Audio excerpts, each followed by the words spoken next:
আসসালামু আলাইকুম ladies and gentlemen, মরহুম আবু তাহের মেম্বার সিটি শহরের short pitch night cricket tournament 2025 BSM Deopara super league প্রথমে উদ্বোধনী ম্যাচের মধ্যে স্বাগত জানাচ্ছি ম্যাচ রেফারি মোহাম্মদ রিয়াজ এবং আমার বাম পাশে আছেন চাঁদগাঁও পূর্বপাড়া একাদশের আশিকুল হক এবং হাজি রাইডার্সের ক্যাপ্টেন রহমান। এর মধ্যে 10-15 আপনাকে স্বাগত জানাচ্ছি।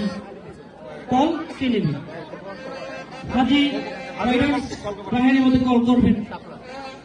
সাপটা কল করেছেন কি হবে শাপলা প্রথম আপনাকে অভিনন্দন ব্যস্ত করার টসে জয়লাভ করে আপনি কি সিদ্ধান্ত যাচ্ছেন?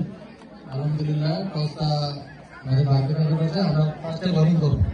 বল ফল কেন এই উইকেটটা তো বোলিংই ফেভারিট, কারণ এই উইকেটে আমরা অনেকদিন ধরে খেলছি তো। তারপরে ক্রিকেট হচ্ছে টস, এটা কোনো ফ্যাক্টর না।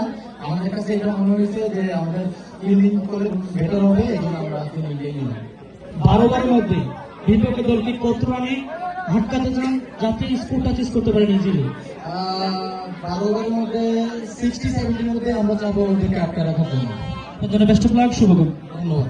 ধন্যবাদ আপনাকে। সুপ্রিয় দর্শক, এই ম্যাচে টসে হবে এবারে প্রথমে ব্যাট করতে হচ্ছে উদ্বোধনী ম্যাচে চাঁদগাঁও পূর্বপাড়া একাদশ। আপনি যদি টসে জয়লাভ করেন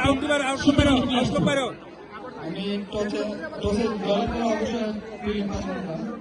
আর ব্যাটম্যান দেখে আমাদের সঙ্গে চেষ্টা করবো ভালো করার জন্য। এই মুহূর্তে আপনি তো প্রথমে ব্যাট করছেন, বিপক্ষ দলকে কত রানে টার্গেট দিচ্ছেন যাতে সেই স্কোরটা চেস করতে না পারে? টার্গেটটা আমাদের আশা থাকবে যাতে আমরা ভালো একটা টার্গেট করতে পারি, আমাদেরকে দিতে পারি টার্গেটটা। তো আমাদের আজকে ফার্স্ট এই ম্যাচে দেখা যাক উইকেটটা কিরকম। সব মিলে আমাদের প্লেয়ারদের পারফরমেন্স